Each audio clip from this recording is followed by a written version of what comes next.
औज़ुबिल्लाहिमिनश्शैतानिर्रजीम बिस्मिल्लाहिर्रहमानिर्रहीम। अस्सलाम वालेकुम। उम्मीद करते हैं स्टूडेंट आप सब खैरियत से होंगे। आज फर्स्ट ईयर की फिज़िक्स का chapter number six fluid dynamic जो कि हमने शुरू किया हुआ है। आज उसका जो टॉपिक हम स्टार्ट करने वाले हैं टर्मिनल वेलोसिटी है।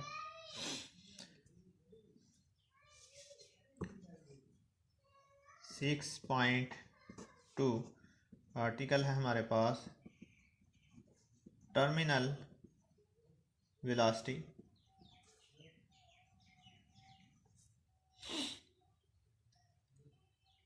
अब हम देखेंगे कि यहाँ पर किस तरह से एक जो कोई बॉडी है, कोई ड्रॉपलेट्स से हम कंसीडर कर लेते हैं कि कोई वाटर ड्रॉपलेट्स है हमारे पास जो कि मूव कर रहा है एयर स्पेसेस में, और उसकी जो मोशन है, जो मूवमेंट है वो डाउनवर्ड है टूवर्ड द अर्थ है ड्यू टू द ग्रेविटी। हम यहाँ पर कंसीडर करते हैं कि ये हमारे पास कोई ड्रॉपलेट है, कोई ड्रॉपलेट्स है, वाटर ड्रॉपलेट्स है हमारे पास, और ये डाउनवर्ड डायरेक्शन में मूव कर रहा है, ज़मीन की तरफ ये मूव कर रहा है। इसकी जो मोशन है ड्यू टू द ग्रेविटी है।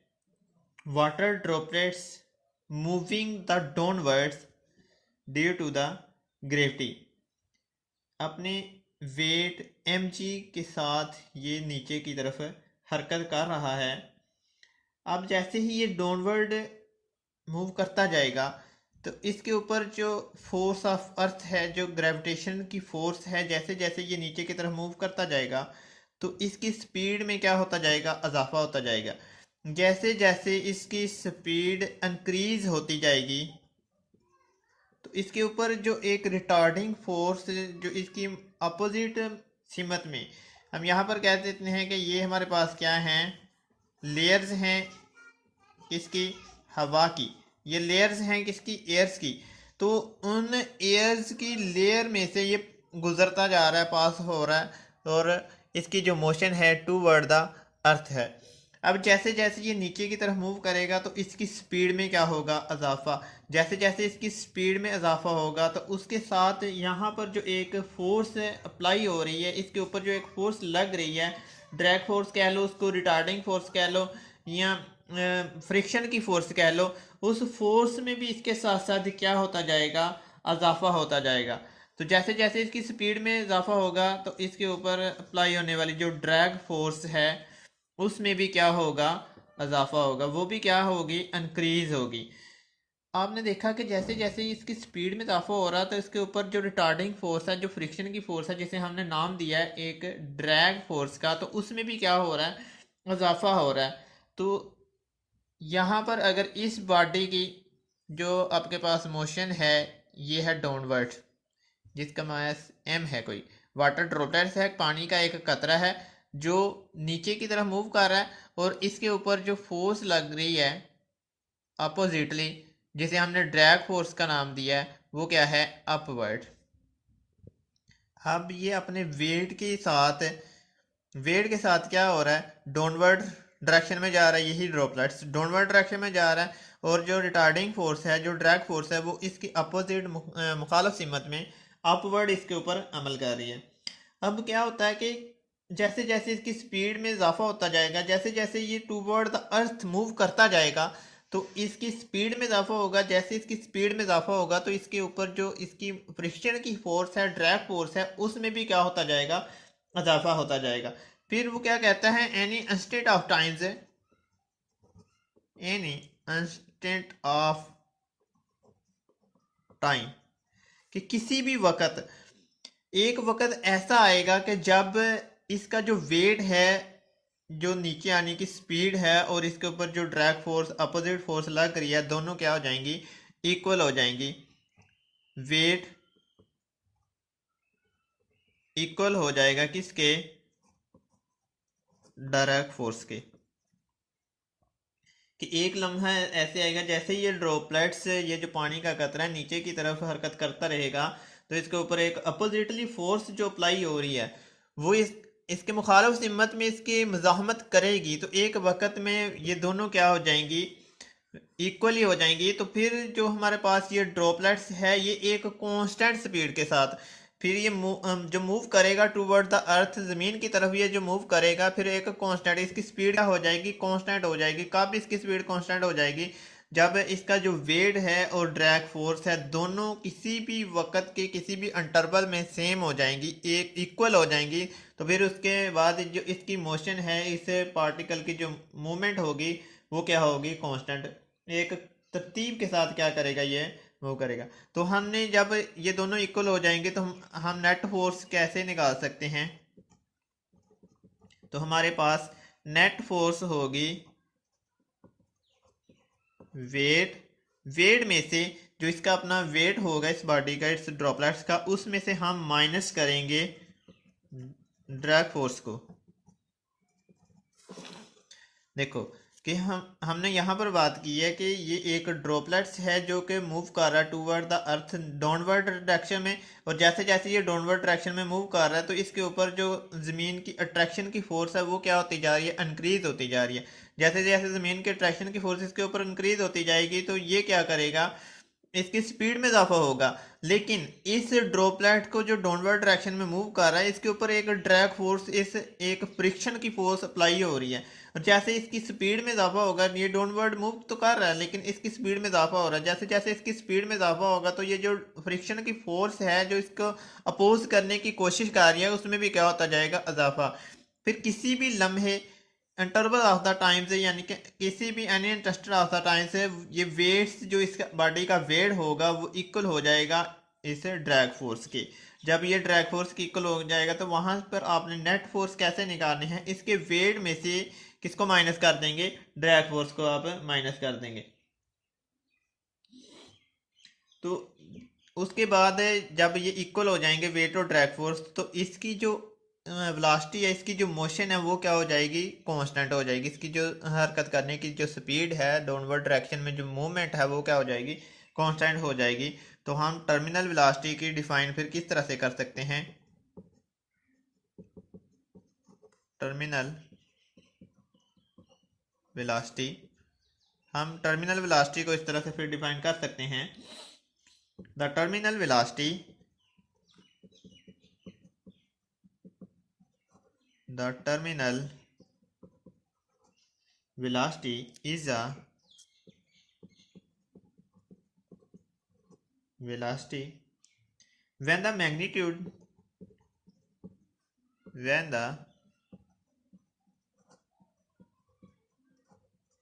magnitudes of drag force of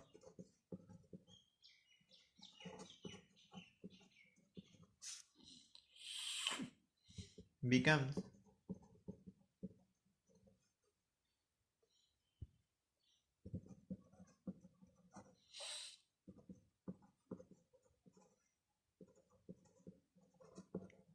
equal to weights, then the net force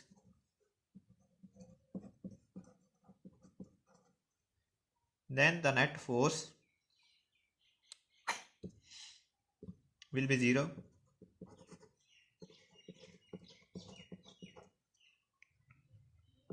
is known as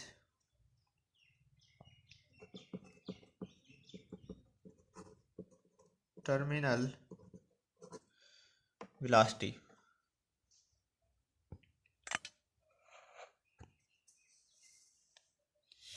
यहाँ से आप देख सकते हैं the terminal velocity is a velocity, कहता है टर्मिनल वेलोसिटी ऐसी वेलोसिटी है, द टर्मिनल वेलोसिटी ऐसी वेलोसिटी है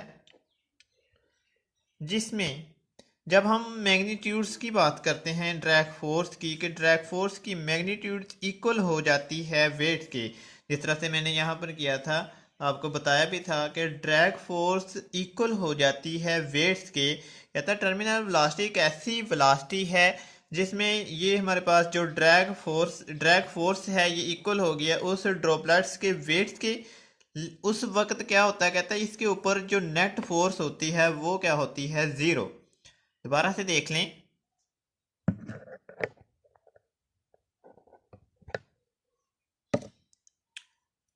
ये जो हमारे पास ड्रैग फोर्स है, जो फ्रिक्शन की फोर्स है, जो उसके ड्रॉपलेट्स के रास्ते में रुकावट बन रही है, जो उसको अपोज करने की कोशिश कर रही है, जब magnitudes of the drag force equal हो जाएगी वेट्स ऑफ द ड्रॉपलेट्स के, तो उस वक्त जब ये दोनों इक्वल हो जाएंगे तो उस वक्त इस ड्रॉपलेट्स के ऊपर जो नेट फोर्स होगी वो क्या होगी, इस ड्रॉपलेट के ऊपर जो नेट फोर्स होगी वो इक्वल होगी जीरो के।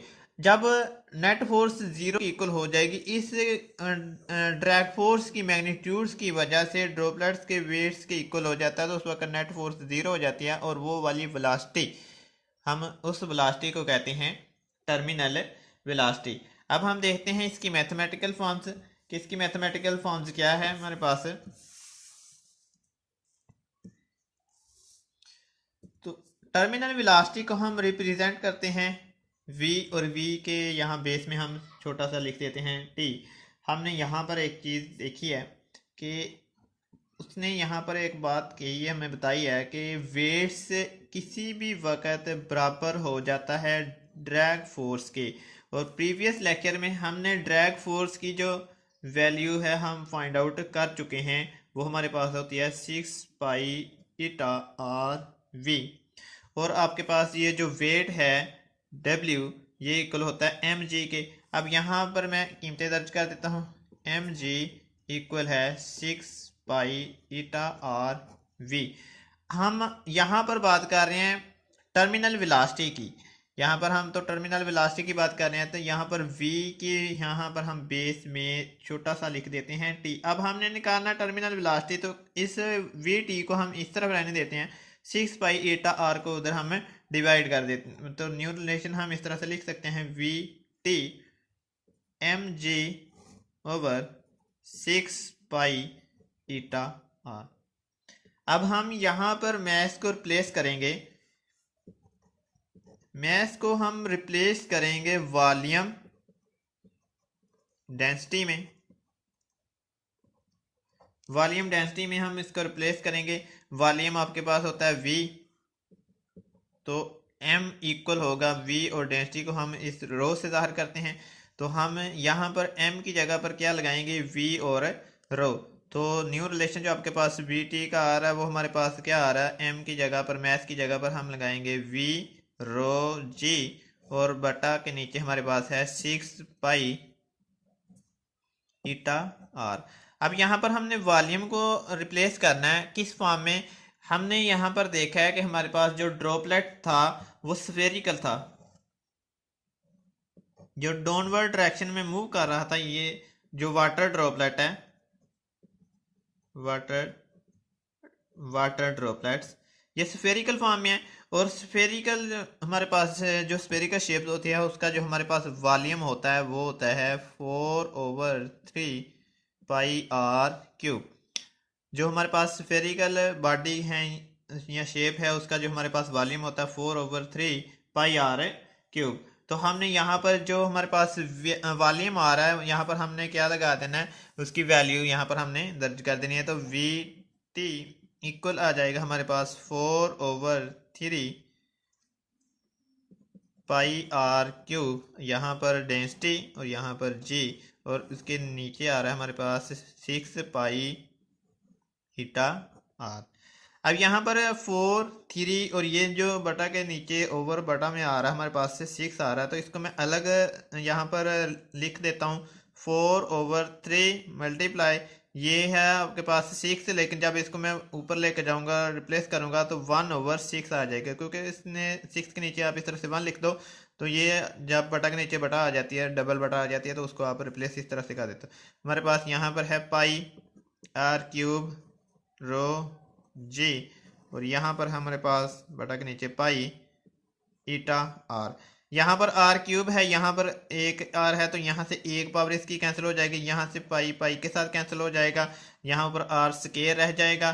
तो यहाँ से 2 2 4 और 2 3 6, तो 2 को 1 के साथ मल्टीप्लाई किया तो हमारे पास जो टर्मिनल वेलोसिटी की जो वैल्यू आ रही है, हमारे पास टर्मिनल वेलोसिटी की वैल्यू आ रही है 2। यहाँ से हमारे पास आर स्केयर रह गया, यहाँ से डेंसिटी रह गई, यहाँ से जी की वैल्यू रह गई, और नीचे हमारे पास 3 को 3 के साथ मल्टीप्लाई करो तो 9, और यहाँ से आर और पाई कैंसिल हो गया, क्या रह गया, ईटा रह गया। तो जो हमारे पास टर्मिनल वेलोसिटी की जो वैल्यू वी टी की जो वैल्यू हमारे पास आ रही है 2r² रो जी ओवर 9 ईटा, ये हमारे पास मैथमेटिकल फॉर्म्स आ चुकी है टर्मिनल वेलोसिटी की। तो ये हमारा आज का लेक्चर था। जिनको समझ नहीं आई वो कमेंट करके पूछ सकते हैं, जहाँ से किसी को कोई मसला प्रॉब्लम आ रहा है वो कमेंट करके पूछ सकते हैं। अपना ख्याल रखना, दुआ में हमें याद रखना। अल्लाह हाफिज़।